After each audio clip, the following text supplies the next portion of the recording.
Hello students. तो चलिए distance formula समझते हैं कि क्या चीज होता है। तो डिस्टेंस फार्मूला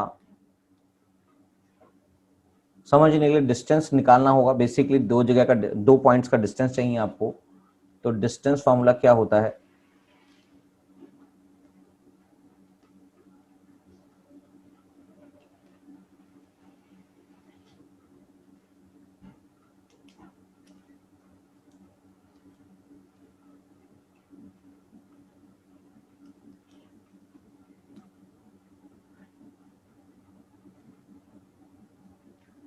डिस्टेंस फार्मूला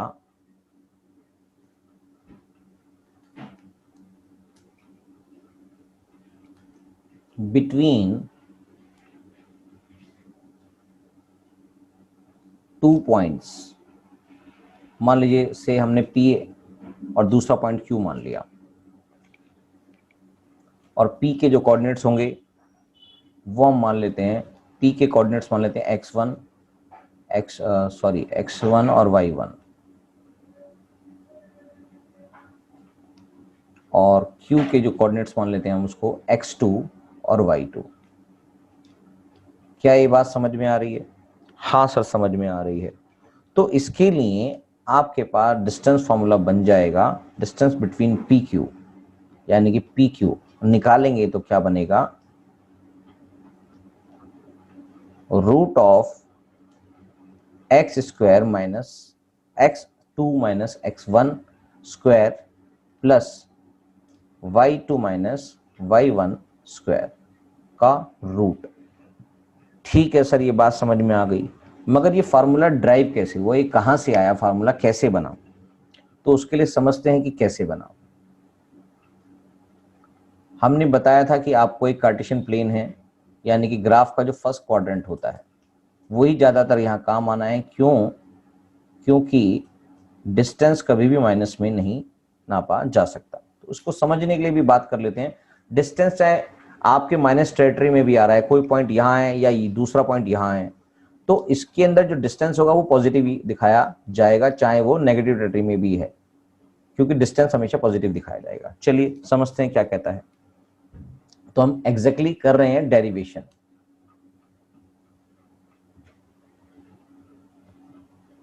इस फॉर्मूले का डेरिवेशन देखते हैं। तो इस फॉर्मूले के डेरिवेशन में अगर मैं मान लेता हूं कि एक पॉइंट है P,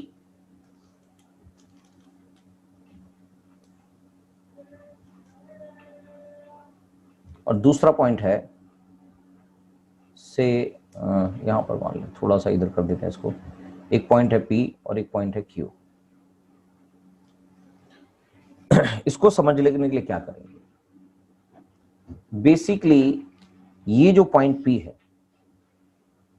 ये जो पॉइंट P है, इस पॉइंट के कोऑर्डिनेट्स हैं x1 y1, कोऑर्डिनेट्स हैं इसके x1 और y1, P कोऑर्डिनेट्स, और Q के जो कोऑर्डिनेट्स हैं वो हैं x2 y2।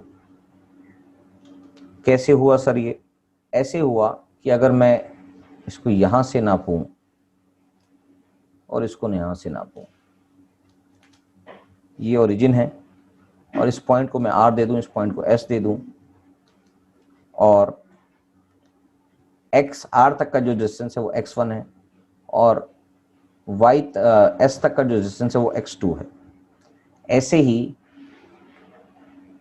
y एक्सिस पे यहां पर y1 डिस्टेंस है और यहां पर y2 डिस्टेंस है। ये बातें समझ में आ रही हैं? हाँ सर, समझ में आ रही है। तो इसको एक ट्राइंगल करूं, इनका जो डिस्टेंस है इसको एक ट्राइंगल बना देते हैं हम, जो राइट एंगल ट्राइंगल दिखाई देगा आपको। क्या ये समझ में आ रहा है? ये राइट एंगल ट्राइंगल बन गया। इस राइट एंगल ट्राइंगल में हम इसकी लेबलिंग कर देते हैं, इसको P देते हैं, सॉरी इसका पॉइंट तो P है ही, इसका पॉइंट तो P है ही, इसका नाम रख देते हैं T, राइट। Q पॉइंट इसको दिखाता है और P पॉइंट इसको दिखा रहा है, जहां पर इसके कोऑर्डिनेट्स यहां पर लिखे हुए।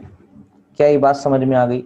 राइट एंगल ट्राइंगल बन गया है, यानी कि PT इक्वल्स टू RS भी यहां पर दिखाई दे रहा है। तो अब इसको समझते हैं कि क्या चीज है। तो PT जो है यानी कि डिस्टेंस बिटवीन PT वो किसके बराबर होगा, RS के बराबर होगा, डिस्टेंस बिटवीन RS के बराबर होगा। जो RS है उसका डिस्टेंस है क्या, यानी कि RS निकालने के लिए क्या करोगे, OS माइनस OR करोगे तो RS आ जाएगा।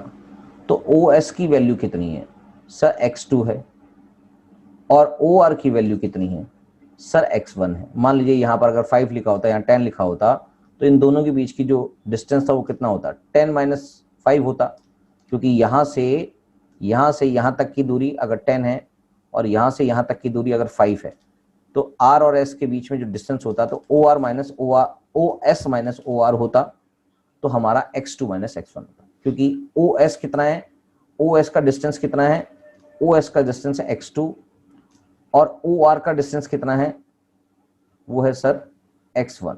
क्या ये बात समझ में आ गई? तो RS का डिस्टेंस कितना होगा, x2 माइनस x1, ये हमने लिख दिया। ये बात क्लियर है? हाँ सर क्लियर है बिल्कुल। तो अब अगर आप बात करें QT का डिस्टेंस कितना है, ऐसे ही यहां से यहां तक का QT का डिस्टेंस जो आपको पता करना है वो समझना है क्या है, वो कितना होगा सर? क्या बात समझ में आ रही है? QT का डिस्टेंस, इसको मैं अलग कलर से लिख देता हूं। QT का डिस्टेंस निकालना है तो क्या करेंगे, जैसा हमने यहां तक RS का डिस्टेंस निकालने के लिए किया था वैसे ही QT का डिस्टेंस निकालेंगे, यानी कि QT कितना होगा सर, QT इक्वल्स टू, यानी कि यहां तक का जो डिस्टेंस है इसको अगर मैं नाम दे दूं MN और N दे देता हूं, M और N, यानी कि OM माइनस ON हो जाएगा। तो OM जो है वो कितना है सर, उसका डिस्टेंस है y2 और ON का डिस्टेंस कितना है सर, y1। तो हम OM में से ON को माइनस कर देंगे तो आपका जो डिस्टेंस हो जाएगा वो ये आ जाएगा, जिसको हम निकालना चाहते हैं QT के नाम में। ये बात क्लियर है? हाँ सर, यानी कि इसकी जो वैल्यू बन गई, PT की जो वैल्यू बन गई, PT की जो वैल्यू है वो है x2 माइनस x1 और QT की जो वैल्यू बन गई वो है x2 माइनस x1, ठीक है, और QT की जो वैल्यू बन गई वो है y2 माइनस y1। क्या ये बात क्लियर है? हाँ सर बिल्कुल क्लियर लग रही है। तो यहां पर एक राइट एंगल ट्राइंगल है, तो राइट एंगल ट्राइंगल में आपको पता है पाइथागोरस थ्योरम लग जाती है। तो by Pythagoras theorem, by Pythagoras क्या होगा सर, राइट एंगल ट्राइंगल में है QT square plus PT square, QT square plus PT square. ये बात समझ में आ रही है? QT square plus PT square equals to किसके बराबर होगा, PQ स्क्वायर के। तो ये इक्वल्स टू होगा PQ स्क्वायर के। क्या ये बात क्लियर है? और जो QT है, QT जो है उसकी वैल्यू क्या आई है, उसकी वैल्यू आई है सर y2 माइनस y1। तो y2 माइनस y1 का whole square plus x2 minus x1, ये इसकी वैल्यू यहां पर है स्क्वायर। क्लियर है? उसके बाद क्योंकि ये PQ स्क्वायर है तो PQ की वैल्यू इसका रूट आ जाएगी। इसको आप कोई भी चीज आगे लिख दें या पीछे लिख दें, बात एक है, क्योंकि हमने फार्मूले में x का पहले लिखा हुआ है, याद करने के लिए आसान हो जाता है, तो x की चीज हम पहले लिख देते हैं। ये आ जाएगा x2 माइनस x1 प्लस में y2 माइनस y1 और दोनों के ऊपर स्क्वायर भी होगा। तो ये इस तरह से ड्राइव हुआ डिस्टेंस फार्मूला, यानी कि P और Q के बीच का जो डिस्टेंस है वो कैसे निकलेगा, इस क्वेश्चन से आपको समझ में आ जाएगा। ये वाला सारा डेरिवेशन उसका है। तो डिस्टेंस फार्मूला कैसे ड्राइव हुआ ये हमने आगे इस क्लास में बता दिया है। अगली क्लास में हम कुछ क्वेश्चंस करेंगे जिससे आपको समझ में आ जाएगा।